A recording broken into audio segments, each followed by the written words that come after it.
Okay, you can start now. Get rid of the meeting is being recorded. It'll go away. Got that? Got it? All right. We'll start off with E5B01. What is the term for time required for the capacitor in an RC circuit to charge to 63.2% the applied voltage or to discharge at 36.8% of the initial voltage? From the calculations for charging capacitor, we can define the time constant of an RC circuit at the time it takes to charge a capacitor to 63.2% of the supply voltage. If you need me reading numbers or not? You can. Okay, E5B04. What is the time constant of a circuit having a 220 microfarad capacitor and a two 1 megohm resistors in parallel? Time constant is equal to RC, a resistance in ohm, time capacitance in farad. Resistors in parallel is R1 times R2 divided by R1 plus R2. That comes out to be 1.0 times 10 to the 12 divided by the capacitance, which is in parallel is C1 plus C2, which is equal to 2.2 times 10 to the 4th. If you go ahead and divide them, it comes out to be 220.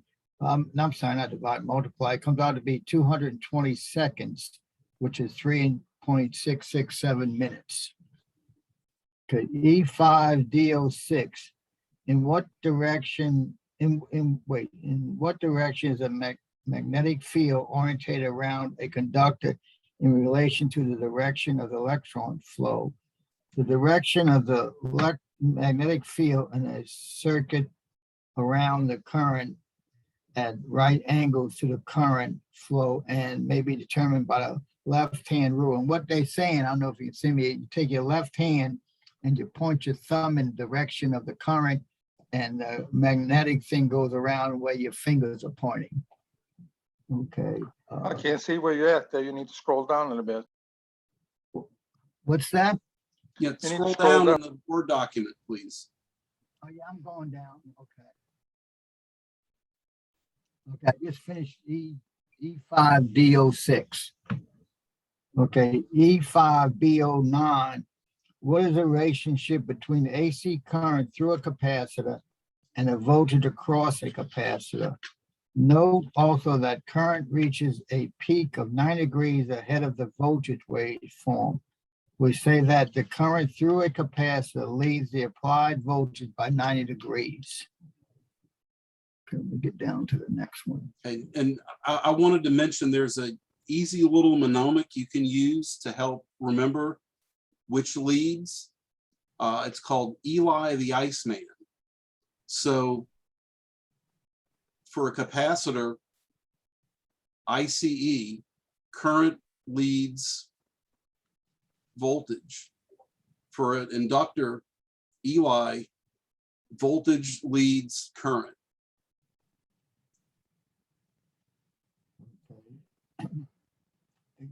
You want to E5B10.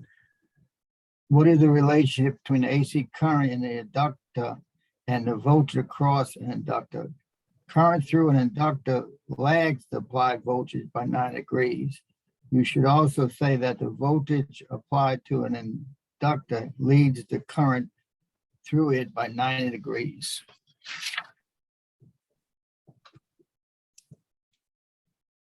Okay, here I'm giving you the inductive reactance to convert into impedance for finding the impedance of a reactor. And then the next one down here, oops, let me go up again, is capacitance reactance, which is X sub C, which is equal 1/2 pi times frequency times capacitance in henries. Okay, just put that in your storehouse for further use. We'll get to it later. I just wanted to show it to you at this point. Okay, what is subseptance? It's imaginary part of the, it's imaginary part of admittance is subseptance. Which of the following represents capacitive reactance in a rectangular notation? And impedance values are written in rectangular form as Z is equal R plus JX, where the value of X is positive for inductance or negative for capacitance. And I showed you right above that how you find that X value, okay? All right, E5CO2, power impedance is described in polar coordinates. Impedance also be written in polar coordinates as a radius at some angle, and that little L there is the best I could do to get a angle symbol. I couldn't find it in words. So anyway, when you see a little L, that's an angle symbol. Theta, where Z is the magnitude of the impedance and theta is its angle.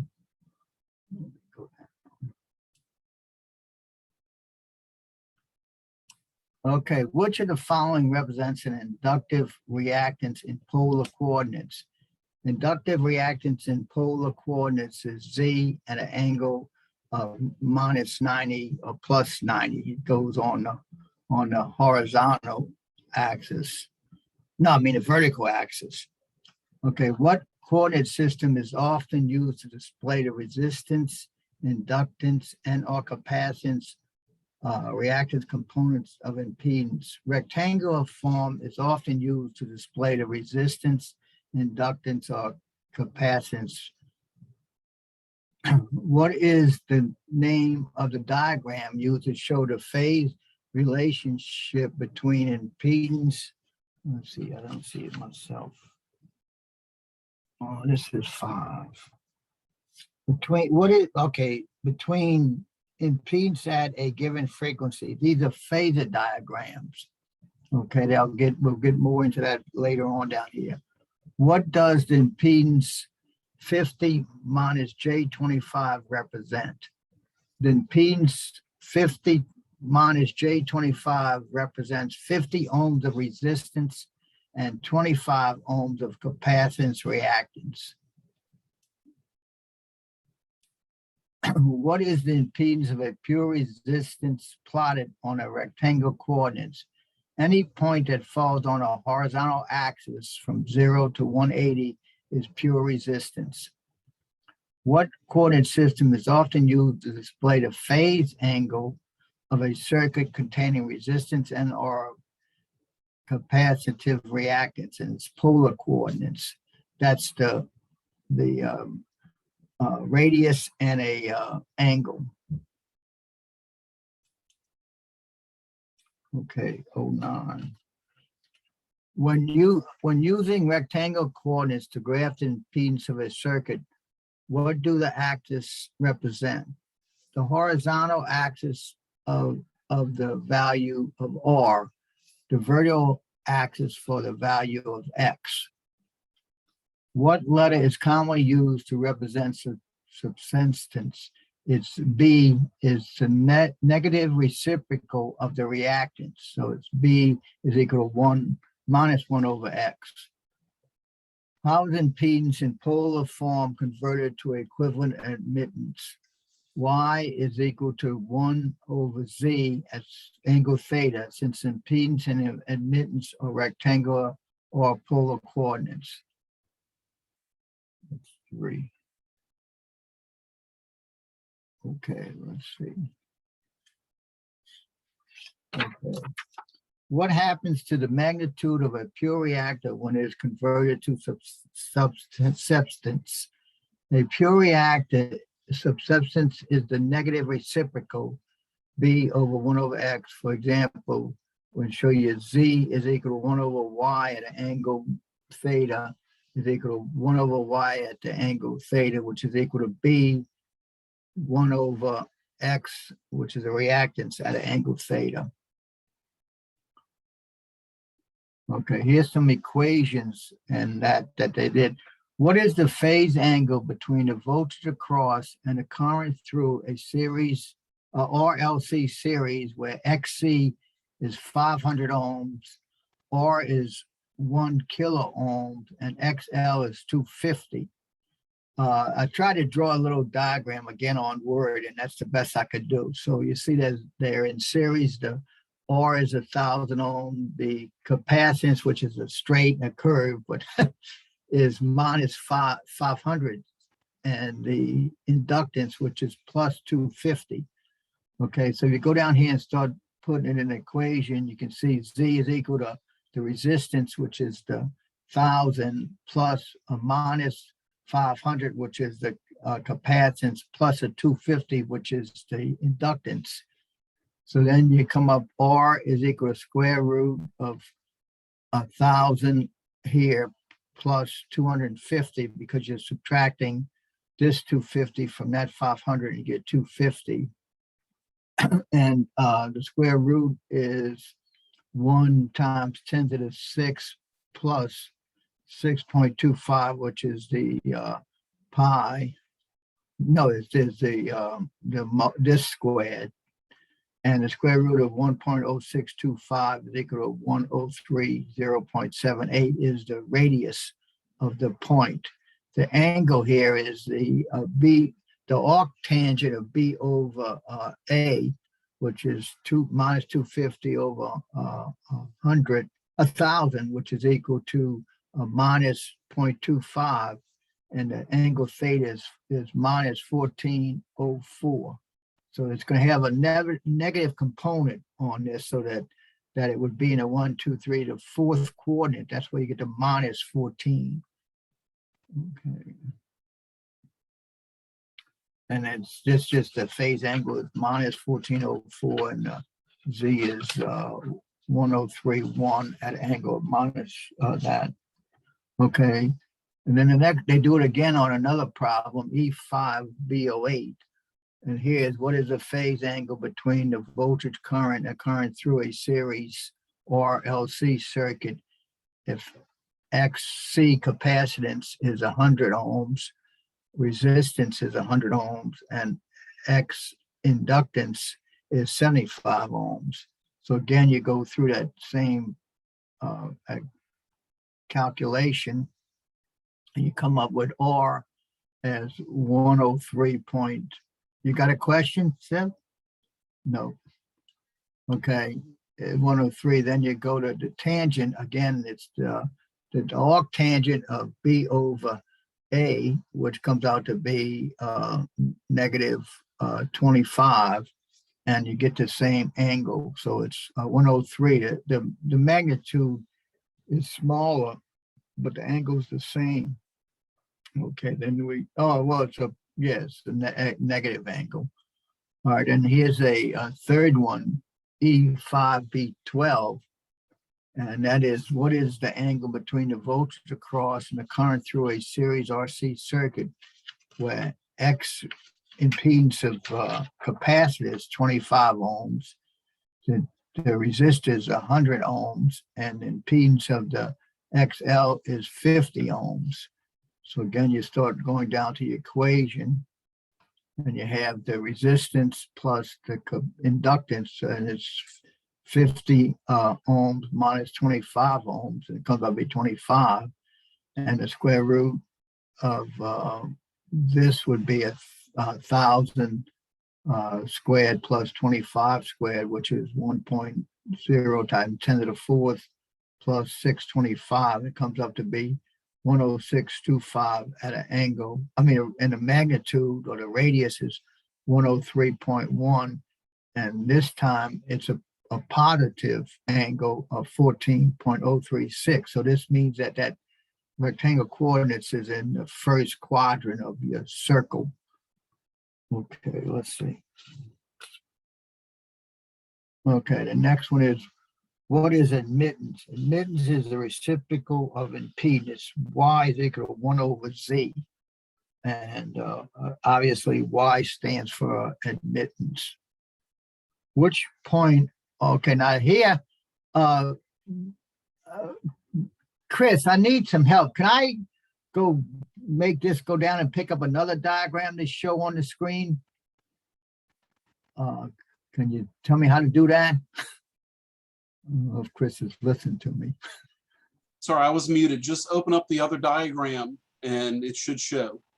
Okay, but do you have to, you go back to get to, you minimize this one or what? No, just open it up on top of it. Okay, but to do that, you go to screen share. I can't see it right now. That's my problem. Yeah, if you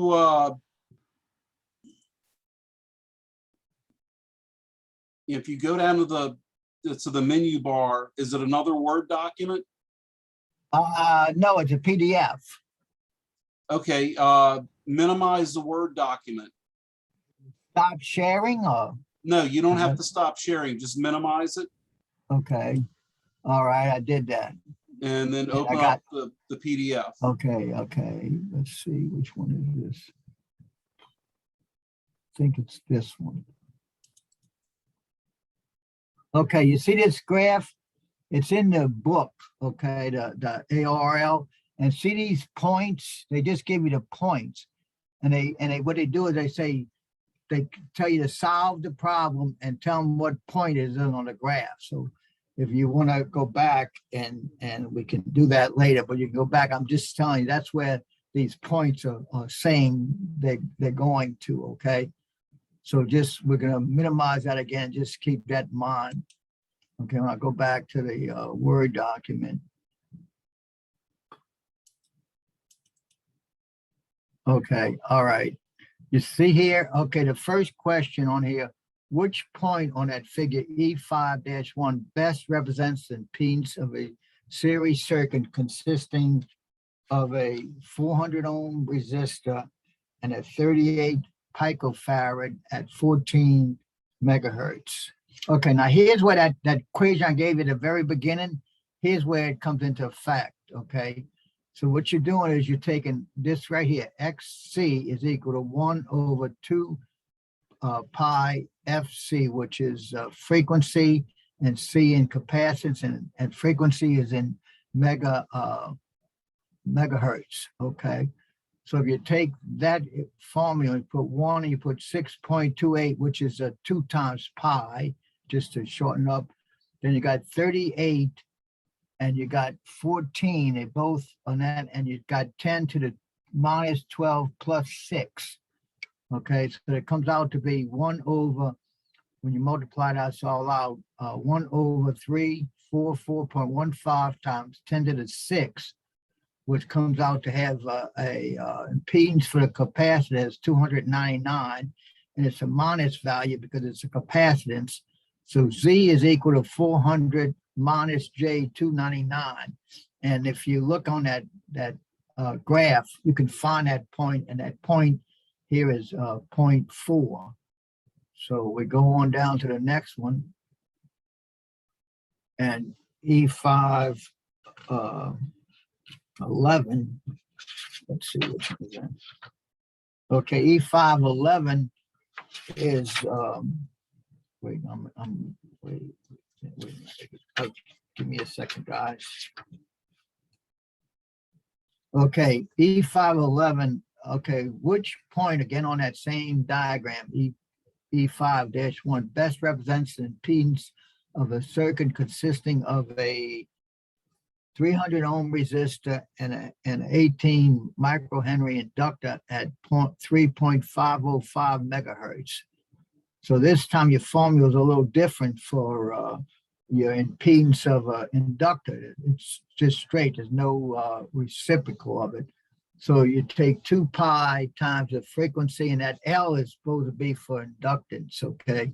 That's, again, not having a symbol to put in there for it. So the impedance is in ohms. That's why I put the ohm sign. So you take 2 times 3.41. I didn't put it in 6 point something. Anyway, the next one is 3.05, which is in megahertz, and 18 microhenry, which is in minus 6. So you got those 2 times 10 to the plus 6 times 10 to the minus 6. And the answer comes out to be ohms is 396.56. And then you just put your 300 ohm resistance in front, and your rectangle coordinates for that impedance is 300 ohms plus J 397. And you can go look on that chart and you should be able to find 0.3 as that values. Okay, so then we go to the next one. Okay, here we have, again, looking for the point of 300 ohm resistor and 19 picofarad capacitor at 21.2 megahertz. So now you have the reciprocal 1 over 2 pi frequency times capacitance, and you put it together, you get 2 times that, and you get 19 because of that's the capacitance, and picofarad is minus 12, and 21.6 is plus 6 for megahertz, all at times 10. So that's your impedance comes out to be 1 over 253.839 times 10 to the minus 6. And then you go convert it 1 over 0.235 because the minus 6 is equal to minus 395. So now your point is impedance is 300 minus J 395, and it is 0.1 on that circuit. I mean that drawing. Okay, I think that was it for those questions. Okay, what is the power factor of an RC circuit having a 30-degree phase angle between the voltage and the current? And power factor is equal to cosine theta. So where theta is a phase angle between the voltage and current in the circuit, PF power factor is positive, whether the phase angle is positive or negative. So you got a power factor is a cosine 30, which is 0.866 is a power factor. And I'll show you next question. How many watts are consumed in a circuit having a power factor of 0.71 if the apparent power, let's see, I think I need to say something in here. This is 07. Yeah, if the apparent power is 500 VA. And right now, let me tell you the thing, whenever you talk about apparent power, you use the term VA. If you're talking about real power, you use the term watts. Okay, they make a distinction between the two. Okay, I just want to let you know that. Okay, you look at it, and power factor is equal to real power divided by apparent power. So if you do some algebra and you get valued power factor times apparent power is equal to power real. So you get 0.71 times 500 VA and equals 355 watts of real power. Okay, here's another one. How many, and here they use watts, how many watts are consumed in a circuit having a power factor of 0.6 if the input is, let's see where we get, I get it, 200 VAC, 200 volts AC at 5 amperes. So apparent power is 200 VAC times the 5 amps, which apparent power is 100 VA, not watts. I should have put VA there. And the real power is equal to 1,000 times 0.6, which is a power factor, which is equal to 600 watts. So there's only, of the 1,000 watts there, only 600 is used, and it's used in heat dissipated by a resistor and any kind of resistance to the elements it may have in them, but they very low compared to the resistor itself. Okay, what happens to a reactive power in an AC circuit that has both ideal inductors and ideal capacitors? And what they meant by ideal inductors and ideal capacitance is neither one of those elements have any resistance. They just have pure capacitance or pure inductance, which really, but anyway, that's what it is. That's what's meant by ideal. No power will be consumed by the inductors and capacitors as heat. Only resistance parts of the circuit consume and dissipate power as heat. How can the true power be determined in an AC circuit when the voltage and current let's see. This is 10. Okay, what happens in a reactive? No, yeah, no, I did that. I'm doing 9, right? I did 9, 10, 11. Okay, what happens in the power factor RC circuit having a 6-degree phase angle between the voltage and current? Okay. Okay, the phase angle between the voltage and current is 6 degrees. The cosine of 6 degrees is 0.5. I think I did I do this one already? No, okay. How many watts are consumed in a circuit having a power factor of 0.2 and an input voltage 100 VA with 4 amps? Okay, so you go in there and you say the apparent power is 100 volts times 4 amps, which is equal to 400 VA. Then your real power here is 400 VA times 0.2, which is 80 watts. See, I use the right terms behind them. It's the parent is VA and the real is watts. Okay, how many watts are consumed in a circuit consisting of 100 ohm resistor in series with a 100 ohm inductive reactance drawing 1 amp? Okay, this throws you a little curve, okay? The reason I say it throws you a little curve is to get it gave you 1 amp in that thing, but it didn't give you a voltage anywhere in there. So what you have to do, if you can follow with me, you can say that the power is equal I squared R, okay? I mean, yeah, the voltage is equal to I squared R. That's Ohm's law, okay? So you go in there and you take the power then is equal to I squared, IR times I, because you have the current.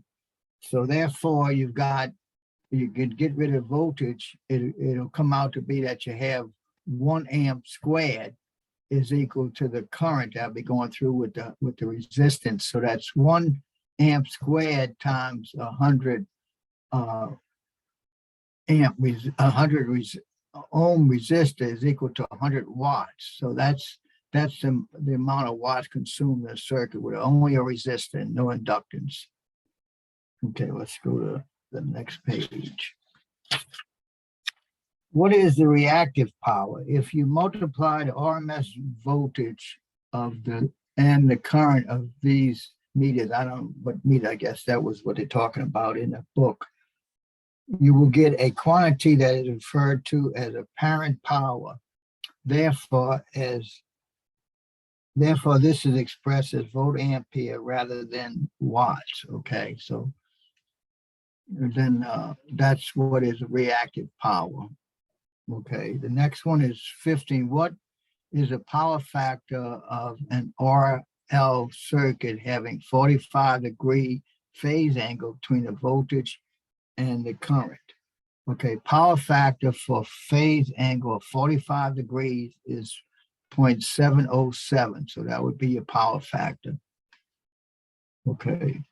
What can cause the voltage across reactance in a series RLC circuit to be higher than the voltage applied to the entire circuit?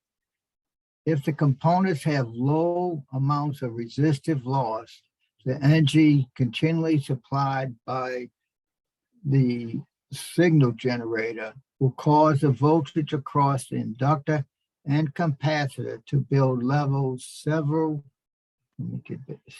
times larger than the voltage applied to the circuit.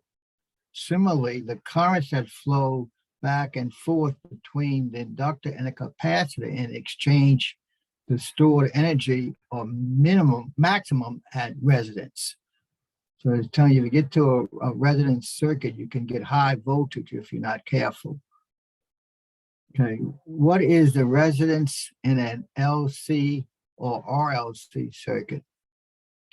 Whether the components are connected in series or parallel, we say the circuit is resonance or at resonance when the inductive reactance value is the same as a capacitive reactance value. Basically, you're getting a positive number that's equal to a negative number, so it nullifies itself, okay? So you'll see how it shows that further on. What is the magnitude of the impedance of a series RLC circuit at resonance? With the voltage across the inductor and the capacitor canceling each other out, the only impedance presented to the signal generator is that of the resistance the resistance. In other words, it's whatever resistance is in the circuit is the only thing that signal generator is going to see. It may be a resistor, it may be the resistance of the two components. What is the magnitude of the impedance of a parallel RLC circuit at resonance? At resonance, the magnitude of the impedance of a circuit with a resistor, an inductor, and capacitor all connected in parallel will be approximately equal to the circuit resistance. So if it's at resonance, they cancel out and all you got is the resistance part.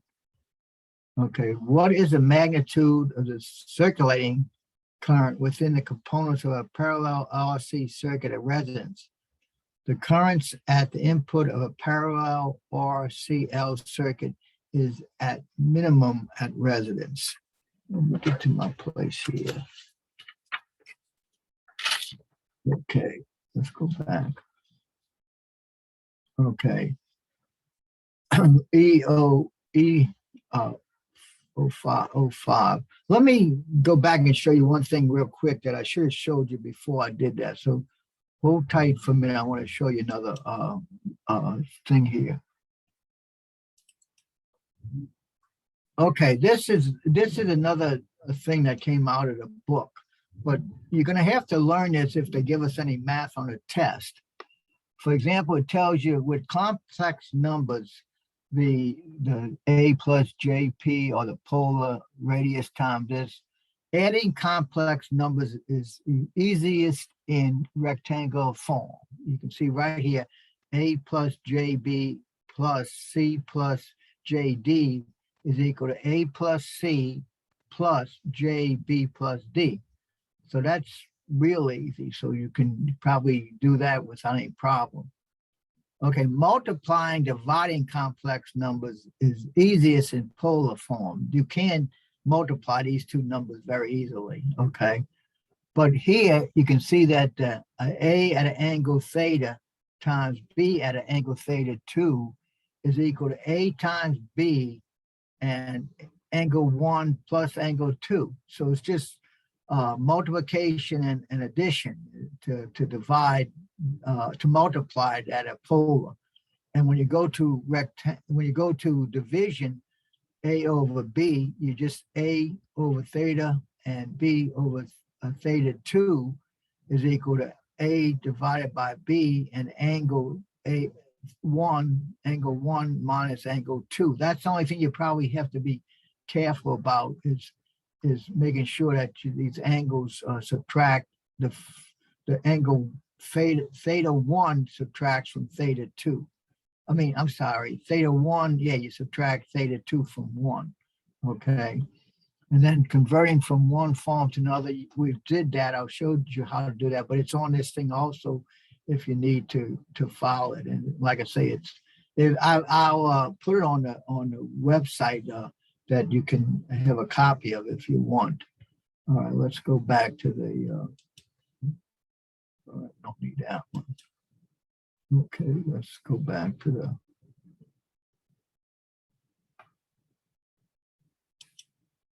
okay, where we on? There you go. Okay, we talked about that, the phase ratio. Okay. Okay, here's EOA. What is the phase relationship between the current through and the voltage across series resonance? Because the inductance resonance and the capacitive reactance are equal but opposite, their effects cancel each other. The resulting current and voltage in a resonance circuit are in phase. Thus, this is true for both a series resonance circuit or a parallel resonance circuit. It doesn't matter which one you're talking about. Okay, now here's a situation. What is the resonance frequency of an RLC circuit if R is 22 ohms, L is 50 microohms, and C is 40 picofarads? The formula for that is F at resonance is 1 over 2 pi times the square root of L times C. Okay, so if you come down here, you can see F is 1 over 2 pi times the square root of 40 times minus 12 plus 50 times minus 6. And it comes out to be the square root of 2,000 times 10 to the minus 8. And that's that 2 times pi, 6238. So you take the square root of this number to the 15 because you moved it over 3 and brought it down from 18 to 15 times 6.28, which FR comes out to be 4.472 times 10 to the 8, which is equal to 6.28 times that, which comes out to be basically 3.55 megahertz. So, Don, I found my calculator to do this. Okay. All right, the next one, we're gonna do another example, but what is the resonance frequency of a RLC circuit if R is 33 ohms, L is 50 microhenries, C is 10 picofarads? So we're back to that same formula, just plug and chug. You put the numbers in and you get that. You got to remember the thing that kind of gets you is that the frequency and microhenries and picofarads is going to mess you up. You got to make sure you get the right quantity of zeros behind it or in front of it. So if you come here, you got the square root of 10 times 50 to the minus 6 and minus 12, which gives you 500 to the minus 18. Then you go 2.63, and the square root of that is the square root of this is 2.236 times 10 to the minus 8. And so 1 over 1.4 times 10 to the 7th, when you multiply these two together, it's 1 over 4. So that if you move this, it comes out to be, you divide 1 over 1.4 to the 7th, comes out to be 7.11 times 10 to the 6th, which is 7.1 megahertz. So that gives you the resonance frequency of that combination. Okay, now we're going to, let me get the pages here. Okay, now we're going to E4B08. Which of the following can be used to measure the Q of a series tuned circuit? Q, when you're looking for Q you got, in this case, it's a series one. You have 1 over R times the square root of L over C. And in a parallel combination, it's R times the square root of C over L. So you got to watch that it switches whether you're doing a series one or you're doing a parallel one. Okay, what is the result of increasing the Q of an impedance matching circuit? As Q of such an impedance matching circuit increases, the internal voltage and currents increase, and the bandwidth over which the impedance is matched decreases. So that's a mouthful there, and I guess you just have to memorize it more than trying to explain what happens to it with the inductance and all that type of thing. How is the Q of a RLC parallel resonance circuit calculated? We just went up there, that's the thing. So you say Q is equal to R over X at the resonance frequency. Okay, so that's, and how is the Q of a RLC series resonance circuit calculated? Q is this Q series is X over R. Okay, at resonance frequency.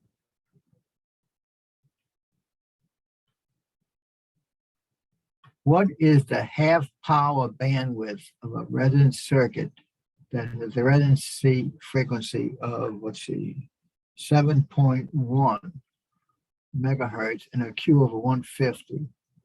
So the delta F, which is the bandwidth they're looking for, is FR over Q, which is equal to 7.1 times 10 to the 6 divided by 150, which is equal to 4.733. And if you move that 3 back, it would be what, 47 kilohertz. Okay. Then talk about again, give you another question. What is the half power bandwidth of a resonance circuit that has a frequency of 3.7 megahertz and Q of 118, and plug in the same formula F, this is F over FR over Q. So if you get 3.7 times 10 to the 6 divided by 118, which is the Q, you get 31.35, which is, and again, 3, so that'd be 31 kilohertz. Okay, I'll let you think on that one for a minute. Okay, what is the effect of increasing Q in a series resonance circuit? The higher Q becomes, the higher the voltage and currents. Okay. Which of the following increases Q for inductors and capacitors? One definition of Q is the ratio of reactance to resistance. This, in effect, the ratio of, let's see, of how much energy is stored to how much energy is dissipated. The lower the component's resistance losses, the higher the Q. So if you have, I guess Q is a definition of resonance. So the more resonant the circuit is, the higher the Q goes. What is the result of skin effect? All right, as the frequency increases, the effective area gets smaller and smaller as the current is confined closer and closer to the surface of the wire.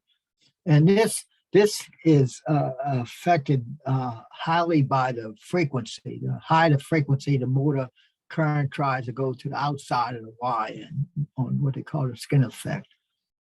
Why is this important to keep lead length shorts for components used in circuits of VHF and UHF? Let me see if that was UHF, because I can't see it.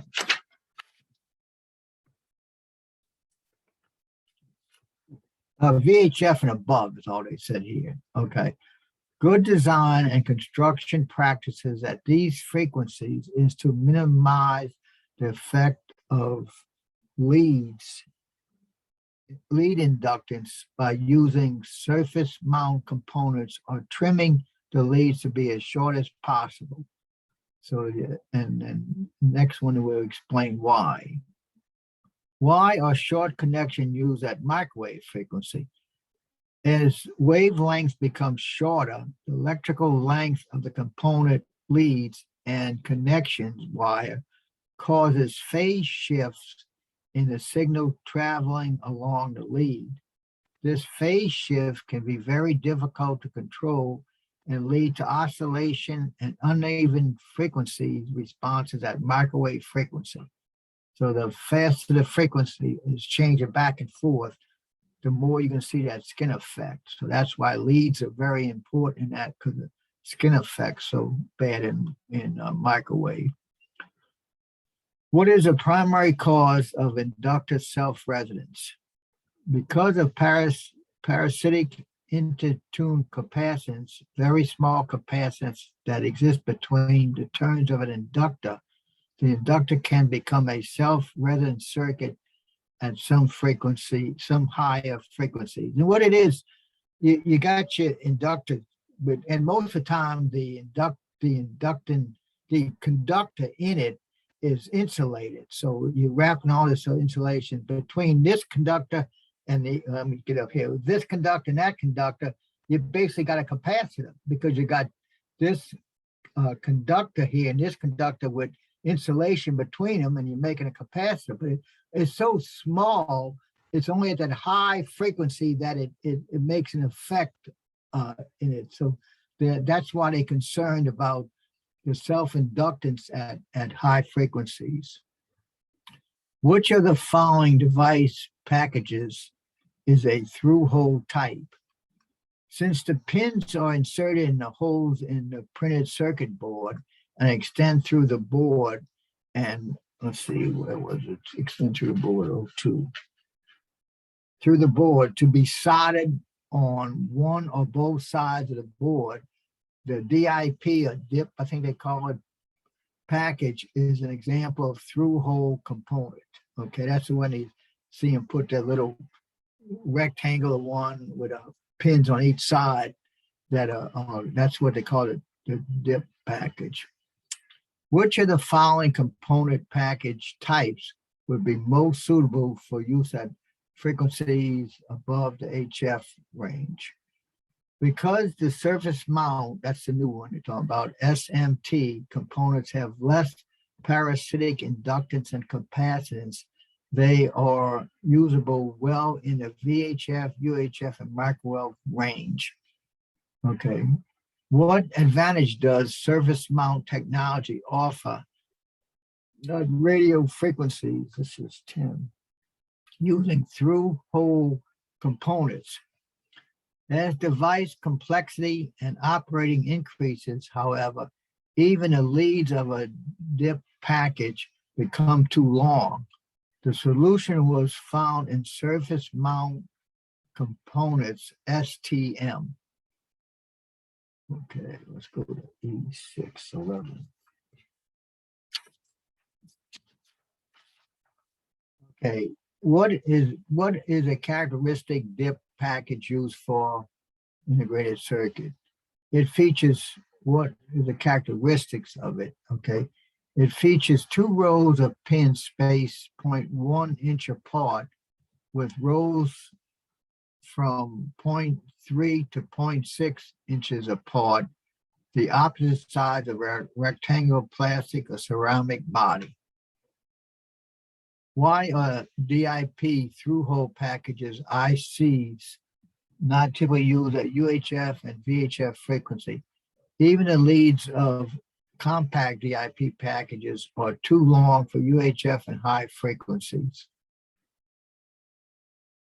Why should core saturation of an impedance matching transformer be avoided?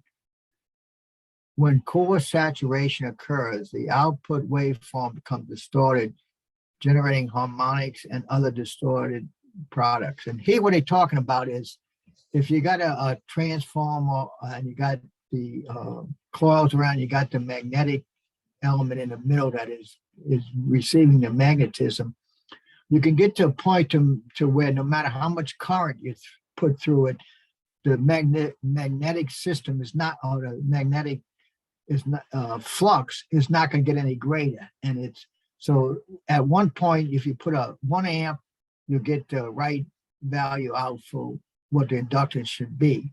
You put 2 amps, you'll get the right value. But then if you put, say, 100 amps, it only put out what it can at say 50 amps. It won't put any more out. So therefore you lose, you get distorted when you think you should be getting the same value. So that's what they call saturation. No matter how much input power you put, the magnetic output power is not going to change. It gets to a point where it's just a straight line across. So that's basically saturation. Okay, what material is commonly used as a core in an inductor? Adjustable or moving thread core or slug, ferrite cores are the most common. What is one reason for using ferrite cores rather than the powdered iron in an inductor? Ferrite cores generally have higher permeability. That's what that is, values. However, so inductors made of ferrite core require fewer turns to produce a given inductance. Okay. What core material properties determine an inductance of an inductor? Permeability is a measure of the magnetic field in the core compared to the strength of the field with an air core. What is current in a primary winding of a transformer called if no load is attached to the secondary? The transformer's core will contain some magnetic energy for magnetizing current in the primary winding, even if no load is connected to a secondary. So it's called magnetizing current, okay? What is one reason for using powdered iron cores rather than a ferrite cores in an inductor? Powdered iron cores generally have better temperature stability and maintain their characteristics at higher current. That's the way you use powdered iron and not the ferrite. Okay, what devices are commonly used in VHF and UHF? Let's see, this is 9.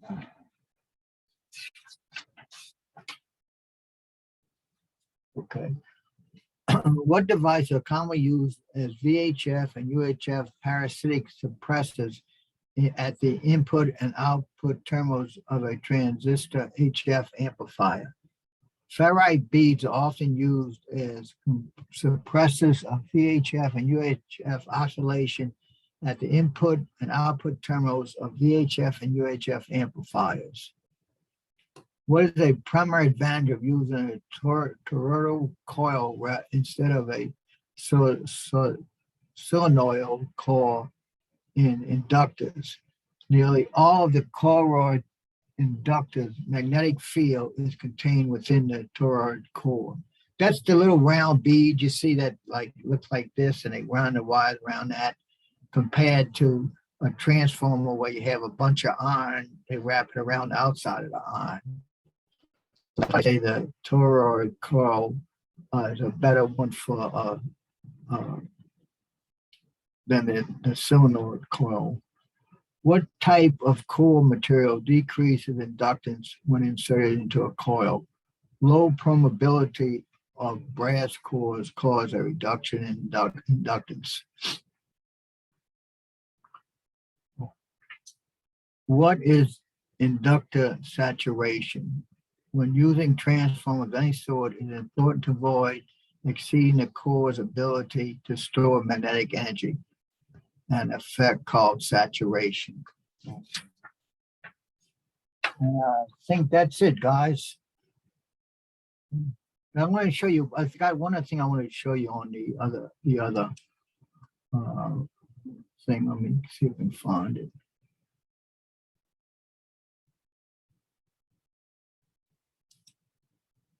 Okay, let's see. Okay, I found this in a math book. Let me see if I can make this bigger so you can see.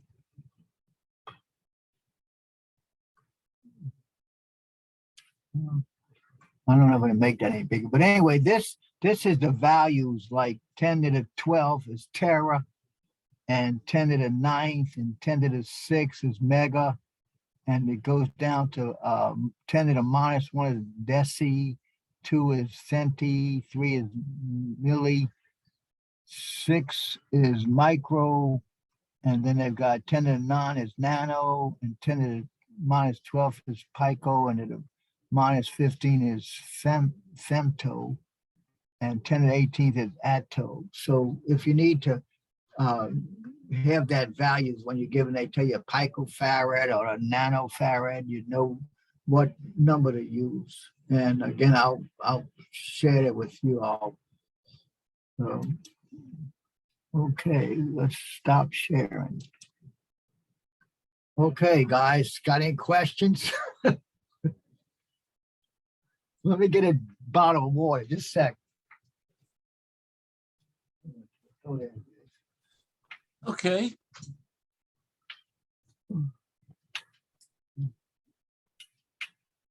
So let's do some practice exam questions.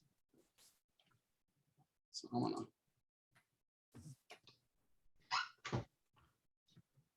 Hey, Chris, Yes, I got to jump out of frame for about 2 minutes here. I'll be right back.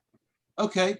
Then we'll go ahead and pause for a second. Don't pause for me. If everybody else is ready, go ahead. I'll be right back. It'll just take me a minute. We'll save the hard questions for you. Okay.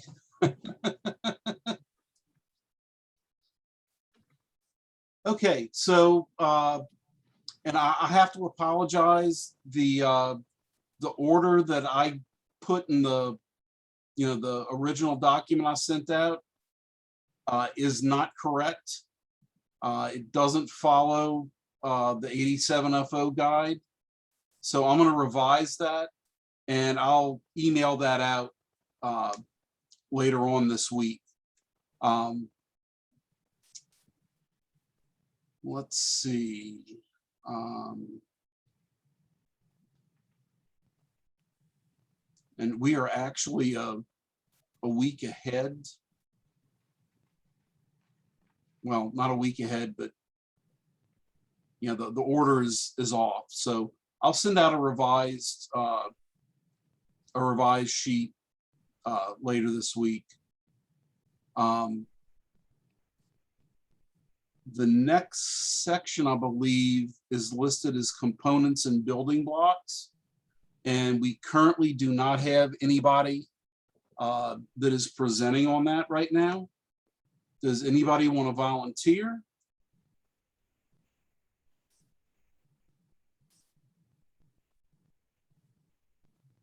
Don't everybody volunteer at once.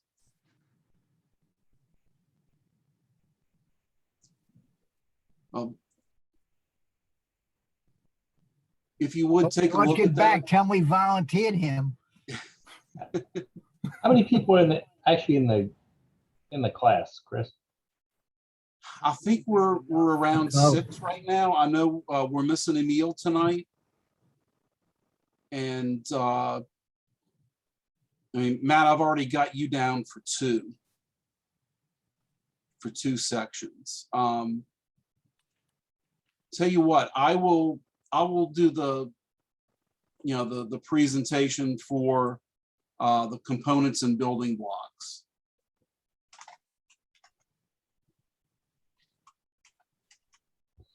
And we may get some of the other guys, some of the other extras to help fill in some of those, because we don't want to overload you with this stuff. So let's go ahead and we can get started. So what can cause the voltage across reactances in a series RLC circuit to be higher than the voltage applied to the entire circuit? Residents. Yeah, resonance. What is resonance in an LC or RLC circuit?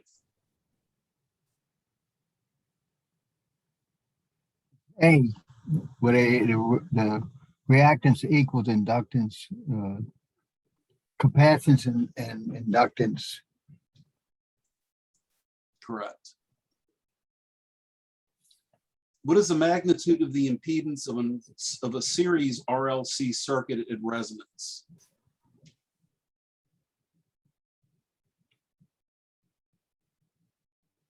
D, approximately the resistance. Right. The reason for that is that the imaginary components from the inductor and the capacitor cancel out. Right. So we're left with just the resistor. Okay, guys, answer some questions. What is the magnitude of the impedance of a parallel RLC circuit at resonance? Same.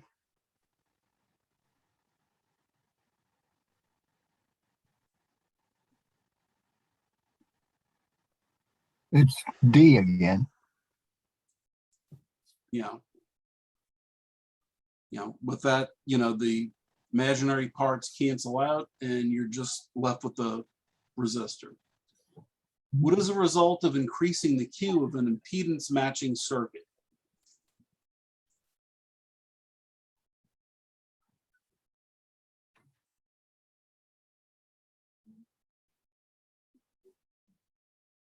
I think it was decrease.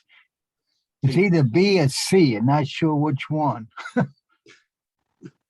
So remember, Q is, and this kind of goes back to when you talk about, and a good example of this is magnetic loop antennas.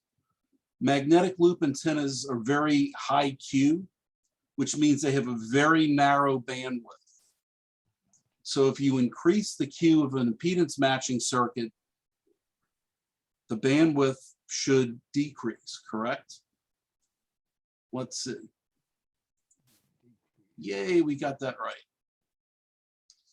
So what is the magnitude of a circulating current within the components of a parallel LC circuit at resonance?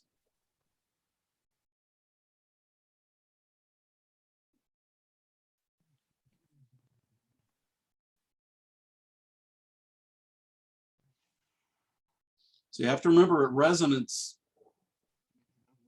the impedance of the inductor and the capacitor cancel out. Right.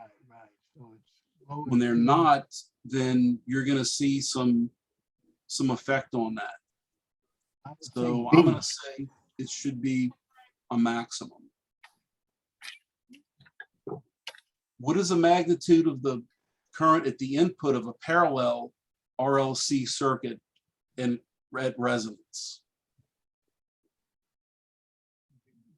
Current be maximum. It didn't matter what parallel or. Oh, it's not. How they get? Yeah, with the parallel, you remember the Ohm's law for calculating parallel impedance. That's going to cause it to go the opposite direction. So what is the phase relationship between the current through and the voltage across a series resonance circuit at resonance? Okay, this is one Eli the Iceman.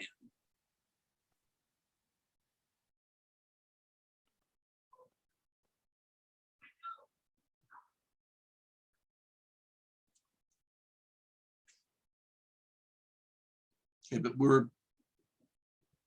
at resonance. So at resonance, Should be in phase, huh? Because it's no well, inductance. A was 180 degrees out of phase. At resonance, they essentially disappear. So that's why, there's, well, I can't go back, but that's why it was D. How is the Q of an RLC parallel resonance circuit calculated? And this is one that it's going back and you have to memorize that formula.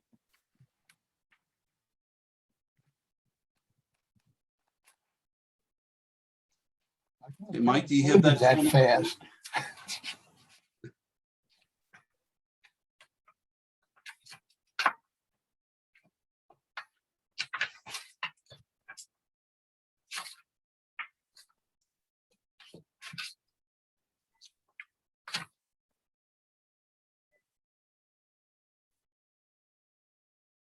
Which one is it asking for? How is the Q of RC parallel calculated? Okay, Q of a parallel, is that what they're looking for? Yes. Yeah, it's R times the square root of C over L.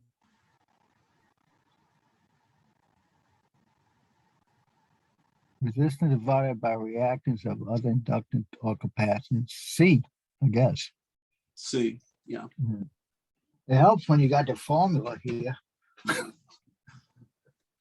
So how about for a series circuit?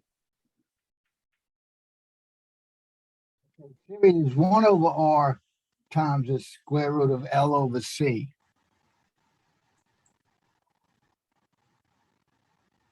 Yep. Resistance divided by either inductance or capacitance. Hey, It was one of the other with, divided by the resistance. yeah. What is a half power bandwidth of a resonant circuit that has a resonant frequency of 7.1 megahertz and a Q of 150? I'm looking in the book, 4.73. But you got had to do some math to get to that one. Yeah, you're gonna have to do math for that. What is a half power bandwidth of a resonant circuit that has a resonant frequency of 3.7 megahertz and a Q of 118?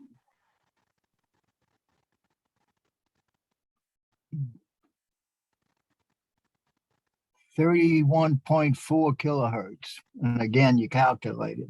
Yeah.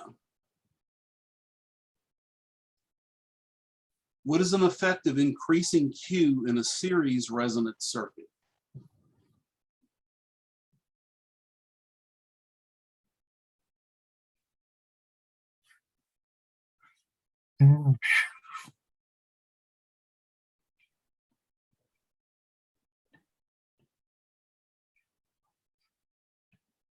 I think the internal voltage would increase. That's correct. That's What is what I the read it. resonant frequency of an RLC circuit if R is 22 ohms, L is 50 microhenries, and C is 40 picofarads? So that's another one you're going to need your resonance formula for. Yeah, that's the one at F is equal to.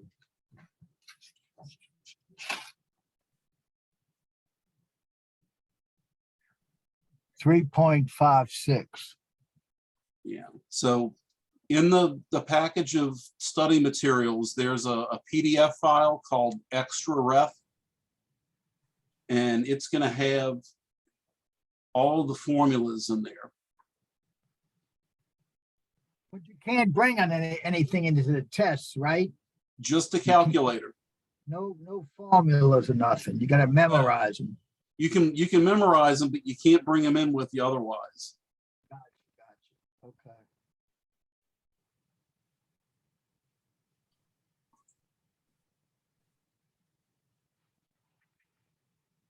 So what did we say this was?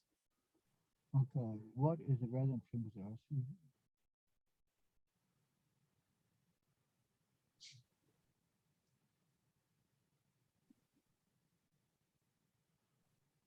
Yeah, it's one. Look at the. Oh, they had a 1, 2, 5. Okay, so it's going to be 2 pi times the square root of L times C. So That's the one that's 7. I get 7.11. They got 7.12. okay, well these are Oh, wait. different values. Chris, you were looking at the formula for a parallel circuit.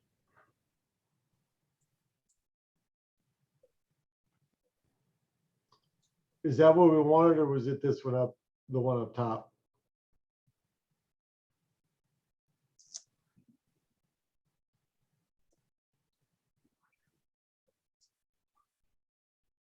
Yeah, this is the one in the question. Yeah, but the one that you were asking wasn't that one. It was No, it was the one before that one we answered that was that. Because this has different. This 20, has 50, and yeah, no, it 40, has 22 and 50. 22, 50, and 40. Yeah, So 3.56 is what this is showing. right.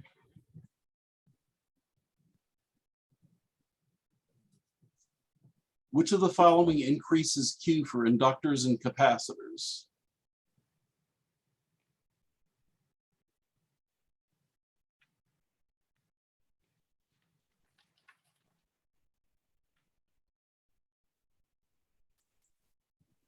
That's not that.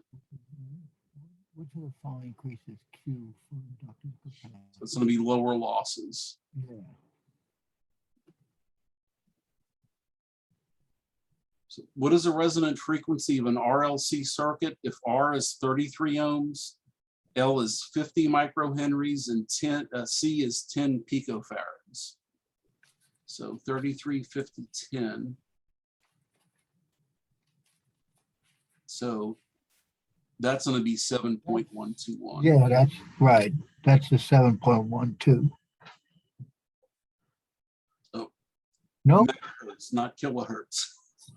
Oh, it's megahertz. Yeah, we got the right number, but the wrong zero. Wrong, yeah. Okay.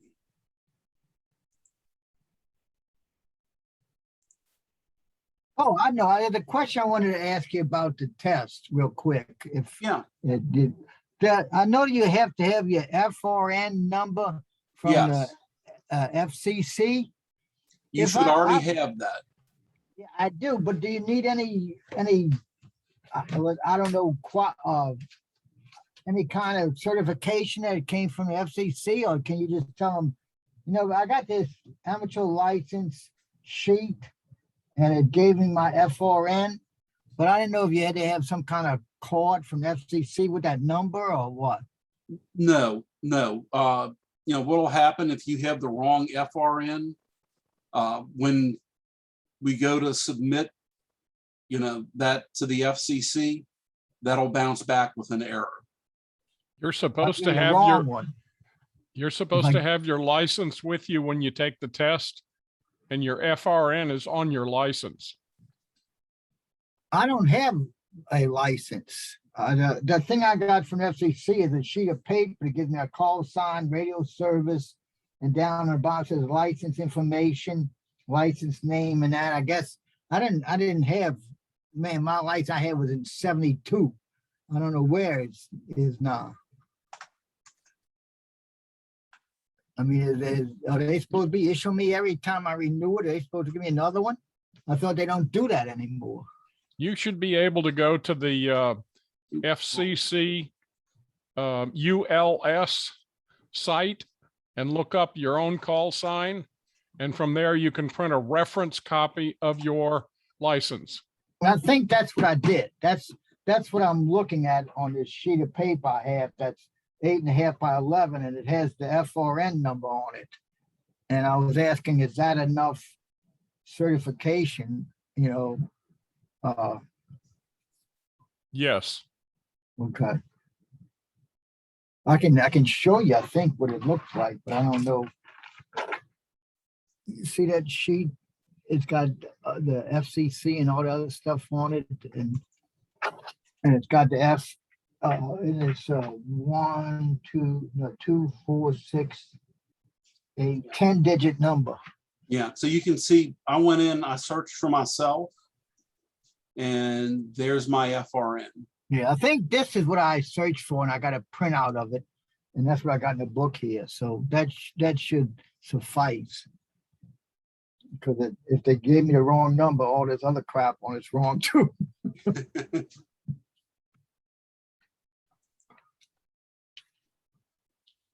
Okay, so next section. What is the term for the time required for the capacitor and RC circuit to be charged to 63.2% of the applied voltage, or to discharge to 36.8 of its initial voltage? See, Time constant. Yeah, that's going to be one time constant.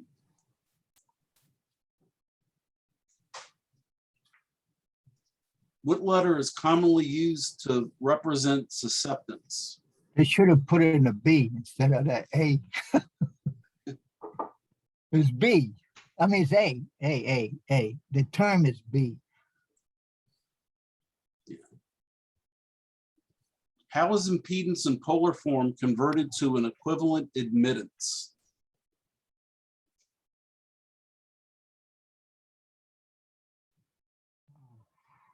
You take this no, that's the other way. Let's get to the arctangent going the other way. You take A cosine times the magnitude, and the other one is the sine of the magnitude. And I can't remember which one is which is the R and which is the I guess the cosine is the inductance and the sine is the resistance. it's the other way. So. I think it's not A. C. C, Yeah. yeah, It's the reciprocal, the magnitude and what? What we look. You change okay. you change the sign of the angle. yeah. What is the time constant of a circuit having two 220 microfarad capacitors and two 1 mega ohm resistors, all in parallel?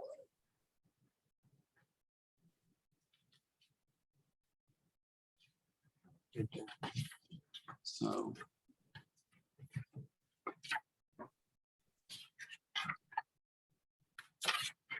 So it's going to be resistance times capacitance.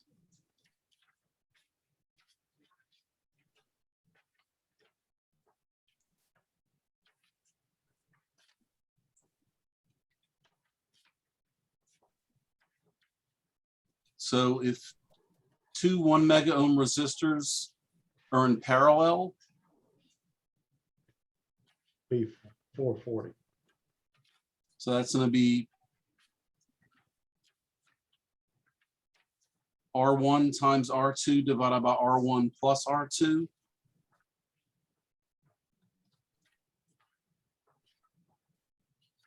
So that's going to be 500, I believe.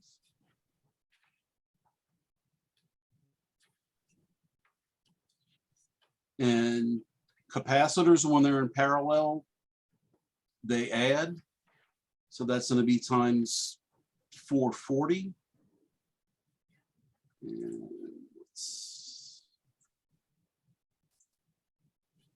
We're looking for the time constant, no? right. So that's going to be D, 500 times 440.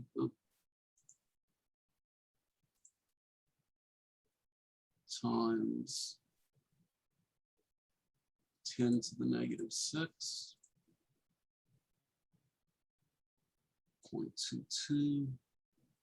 So 220 seconds.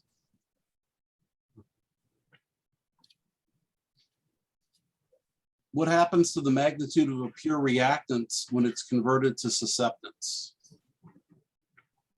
it's a negative reciprocal, one Yeah. over. Yeah, reactance and susceptance are reciprocals. Just, yeah, okay. So what is susceptance?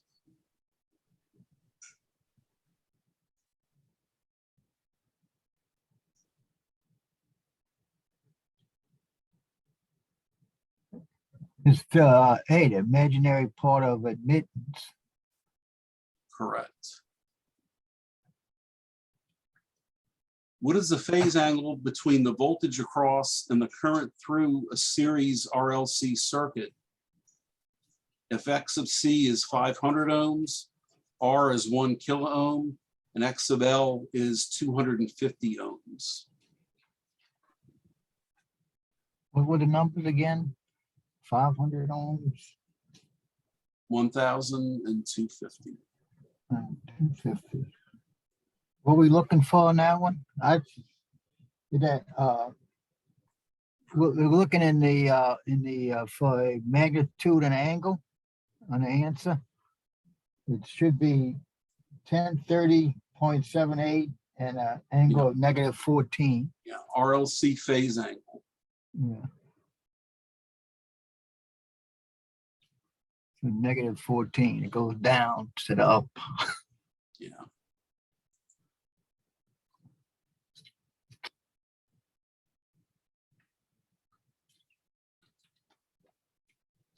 So which one is leading? It's negative 14. Okay, but Oh. Shit.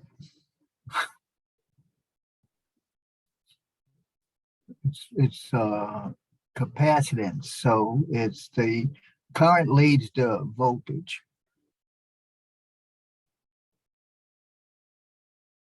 So the voltage is lagging the current. Right. What is the phase angle between the voltage across and the current through a series RLC circuit? If X sub C is 100, R is 100, and X sub L is 75.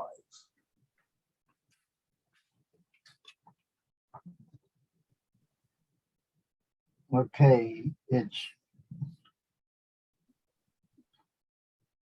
14 degrees. Now, which way? Going through the, Okay, so X sub C is larger than X sub L, yeah, so so it's gonna be, it's it's lagging. gonna be lagging. What is the relationship between the AC current through a capacitor and the voltage across a capacitor?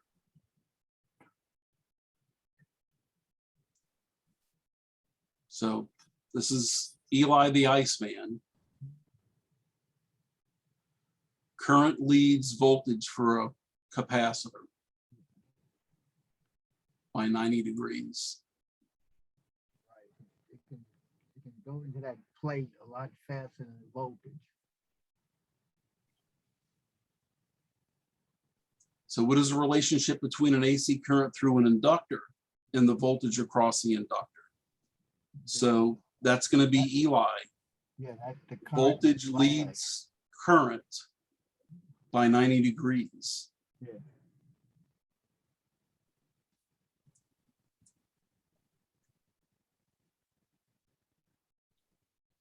What is the phase angle between the voltage across and the current through a series RLC circuit? If X sub C is 25 ohms, R is 100 ohms, and X sub L is 50 ohms.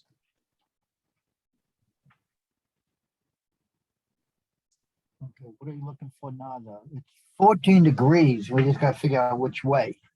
Okay, so we can see that X sub L 50 is larger than 25. Right. So current is going to lead. Yeah. So the voltage, Wrong. It's the lag.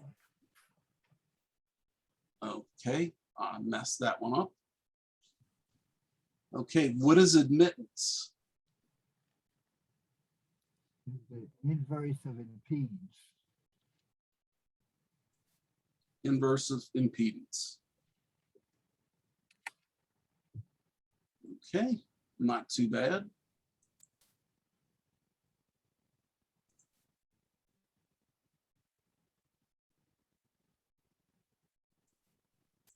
Okay, here's where you need my cheat sheet. Which of the following represents capacitive reactance in rectangular notation? Negative JX. Yeah. Capacitance is going to be negative. Inductance is going to be positive. How are impedances described in polar coordinates? D by phase angle and magnitude. Right.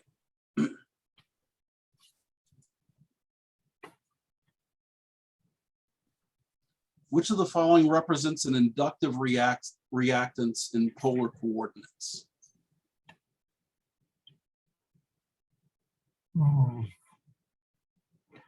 I'd say positive phase angle. Yeah, positive phase angle, because when you look at it drawn on the Cartesian coordinates, impedance is positive, capacitance is negative.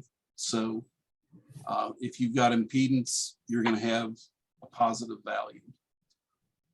What coordinate system is often used to display the resistive, inductive, and or capacitive reactance components of impedance? What coordinate system? Yeah, this is a dead say giveaway. They want a Rectangular coordinates. coordinate system, It'd be B. rectangular.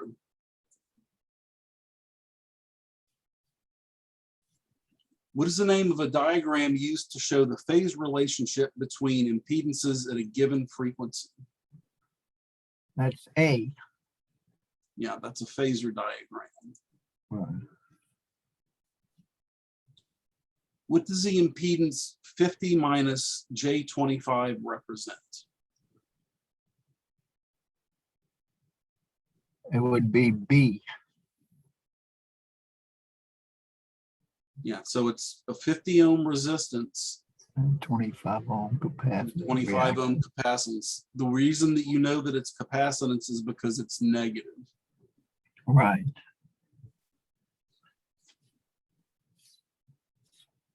What is the impedance of a pure resistance plotted on rectangular coordinates? B. Or where is the impedance? On the horizontal axis. Yeah, horizontal line. The vertical is going to be for capacitance and inductance. Resistance is on the x-axis or the horizontal axis. What coordinate system is often used to display the phase angle of a circuit containing reactance, inductive and or capacitive reactance?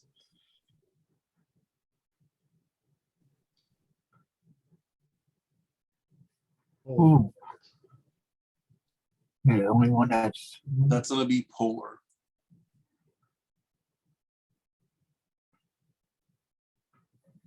When using rectangular coordinates to graph the impedance of a circuit, what do the axes represent?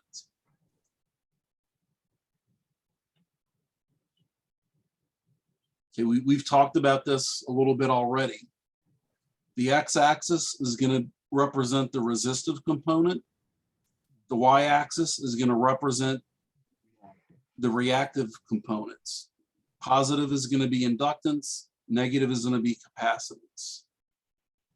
So C.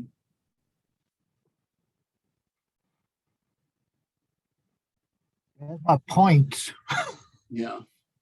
So which point on figure E5-1 best represents the impedance of a series circuit consisting of a 400 ohm resistor and a 38 picofarad capacitor at 14 megahertz? D. So that's 400 and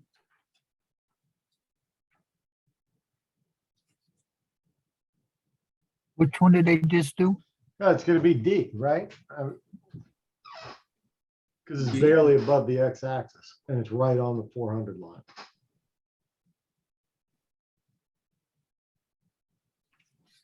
how about C?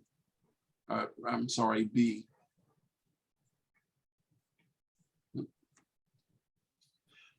Which point in figure E5-1 best represents the impedance of a series circuit consisting of a 300 ohm resistor and an 18 microhenry inductor at 3.505 megahertz?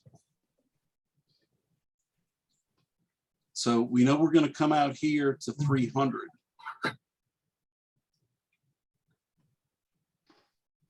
Should be D. 0.3. Yeah, D, 0.3. Which point best represents the impedance of a series circuit consisting of a 300 ohm resistor and a 19 picofarad capacitor at 21.2 megahertz? So we know it's 300 Resistance, right. and it's a capacitance. So capacitance is always negative, correct? Yes. So 0.1, which is A. Yeah. All right, I think we have one more section.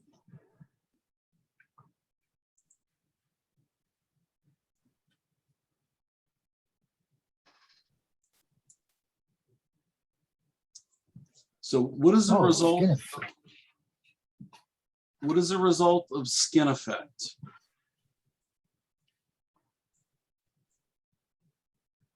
So you have to remember, you know, with RF, the current is going to flow on the surface. And as the frequency increases, it's going to be at a thinner layer closer to the surface. Yes. That's skin effect. Why is it important to keep lead length short for components used in circuits for VHF and above?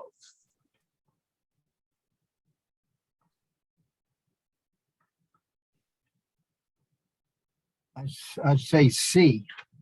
Yeah, it's to avoid unwanted inductive reactance.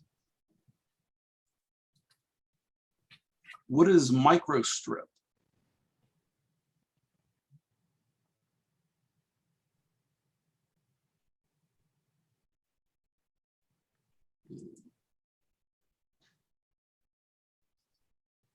Printed, precision printed circuit pieces. Why are short connections used at microwave frequencies? And you remember Mike went through this. It's to reduce phase shift.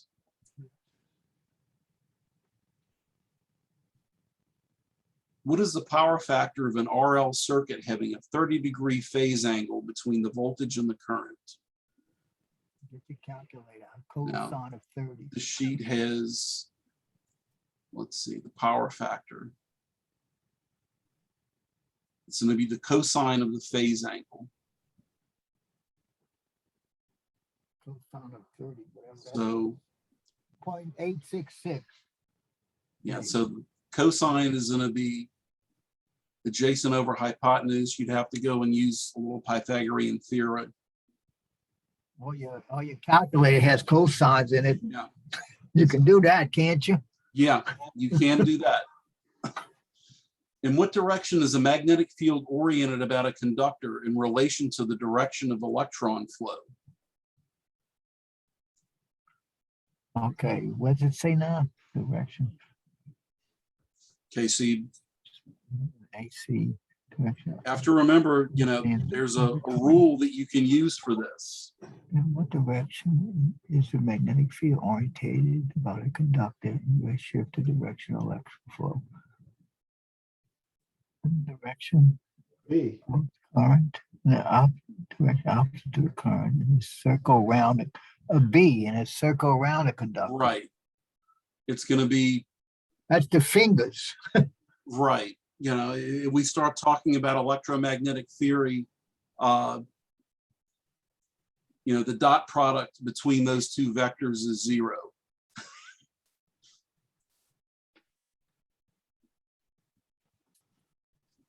How many watts are consumed in a circuit having a power factor of 0.71 if the apparent power is 500 volt amps?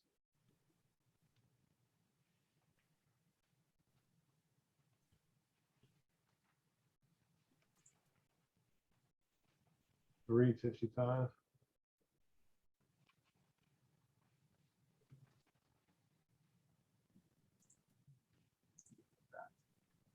$3.55? Yeah. Correct.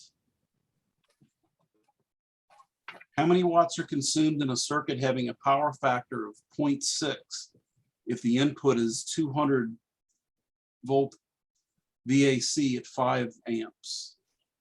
That's B.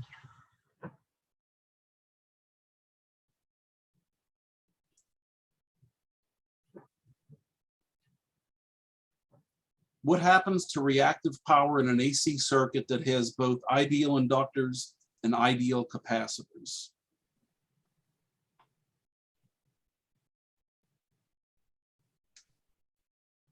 So remember, you know, the ideal inductors and capacitors, they're electrically perfect. They don't give off heat. So Yeah, B.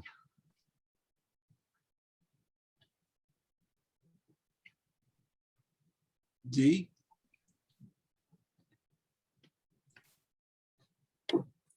no, It's B, undissipated in heat in a circuit.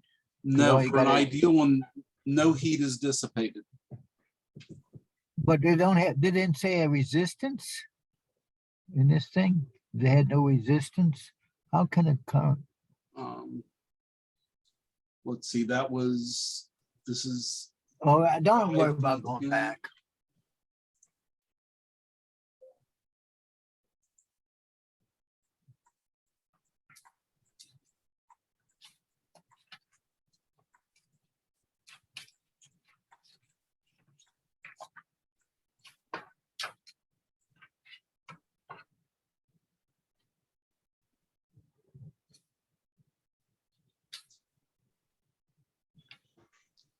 Okay, that does not match up.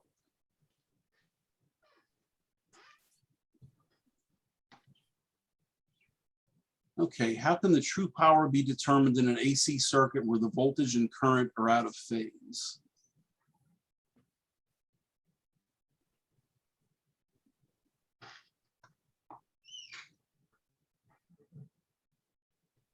It's real equals power apparent times power factor. I don't know how, Yeah, so we're going to be looking at the apparent by the power factor. yeah, What is the power factor of an RL circuit having a 60-degree phase angle between the voltage and the current?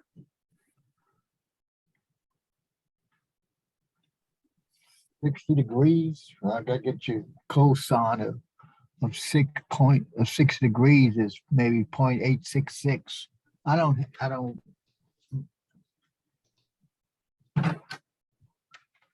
A 0.5. 0.5. cosine Yeah, of that was 60. RL. So how many watts are consumed in a circuit having a power factor of 0.2 if the input is 100 VAC at 4 amps?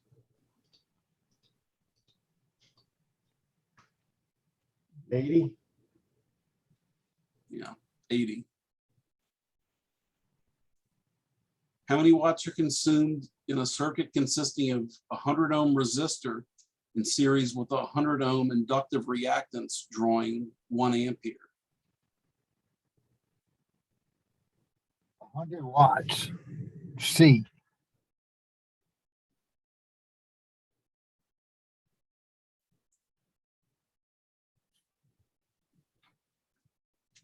What is reactive power?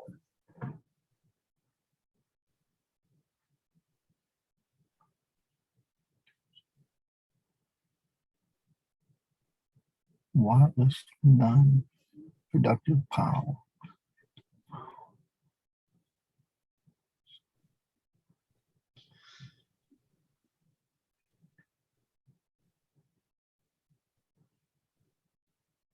Oh. It didn't say ideal reactor, does it? No. So it's going to be wattless, non-productive. Yeah. What is the power factor of an RL circuit having a 45-degree phase angle between the voltage and the current?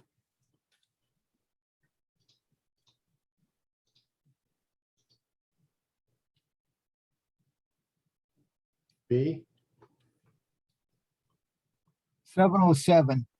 Yeah, 0.707.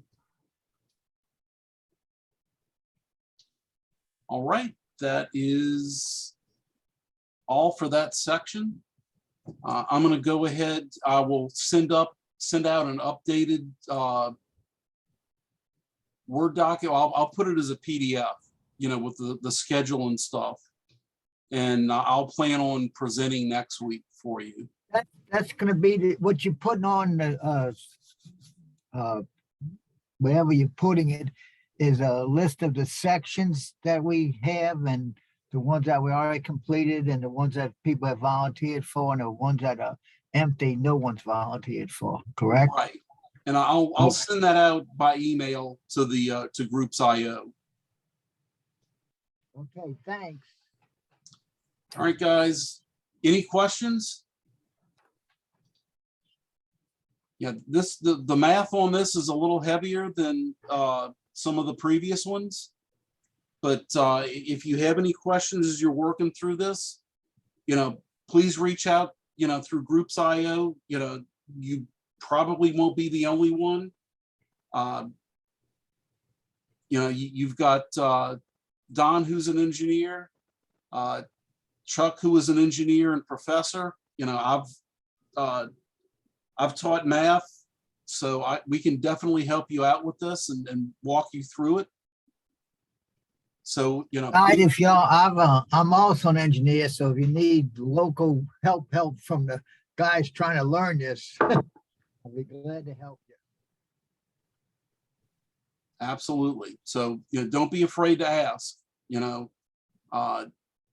You don't want to run into something on the exam that, you know, oh yeah, I should have asked about that. You know, regret sucks. So, Don, can I ask, I mean, not Don, Chris, can I ask you a quick question? What are you looking at a timeline that we would be able to take the test? Are you looking at this year or next year? oh yeah, absolutely this year. Let's see, today is the 24th. Next question, we gotta wear a mask? Well, you know, we'll have to see, you know, on that. But I think, you know, we're looking A at, lot of holes in it. if we do it the week after the last group meeting, we're looking at towards the end of October. And, you know, we'll put together a VE session and we'll have to advertise it. So you may not be the only ones in there. But, you know, we'll have that for you, you know, once we finish the last session. What was the cost for us that we, To take the exam is $10. no tips? The schedule says that the test is supposed to be on the 26th, but that's a Tuesday night. You guys might want to take it a little earlier, like maybe Saturday morning. Yeah, that might work out well. We can discuss the date as we get closer to it. I know when the group that I was in, we had several members actually go and take the exam early. I'm not recommending that. But, you know, definitely, you know, you're at the point, you know, where you can use QRZ or some of the other online practice testing sites to go ahead and start practicing those. And really, the more you do it, the more you start to remember it. So, Do y'all have any comments about the ARR book that has all the practice tests behind it? I mean, has anybody done that or recommended, or it's a waste of time, or? it's a perfectly good book. You know, where, you know, it ground my gears was I didn't particularly care for the writing style of Ward Silver. I still don't. To me, it didn't read very easy.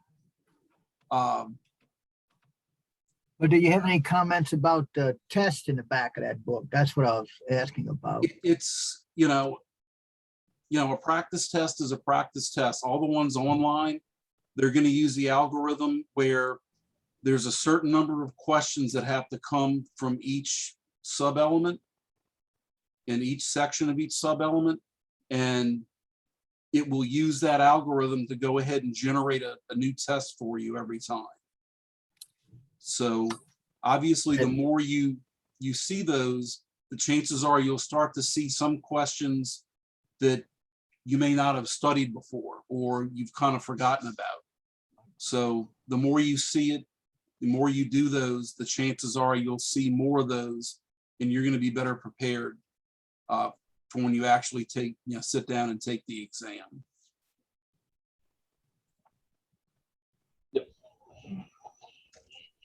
All right, any other questions? Yeah, George, what's the baseball field behind you? That's actually Fenway Park, Oh, okay. In Boston? long time ago. Long time ago. The green wall, huh? Green Monster, yeah. Yeah. All right, guys, I'm going to go ahead and stop